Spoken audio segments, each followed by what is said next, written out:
Hello everyone! Are you wondering what polyamorous means?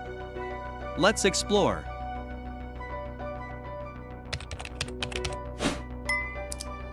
Polyamorous describes a relationship structure where an individual has or is open to having multiple consensual, loving, and intimate relationships simultaneously.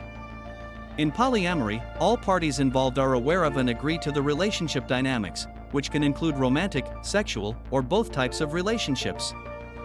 Polyamory is based on the principles of openness, honesty, and communication, allowing for a variety of relationship forms that differ from traditional monogamy. Polyamorous relationships can vary widely, from having a primary partner with additional relationships to more complex networks of connected individuals.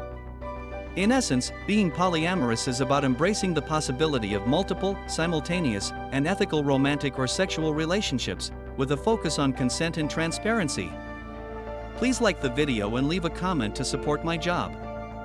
Thank you for watching and see you later. Goodbye.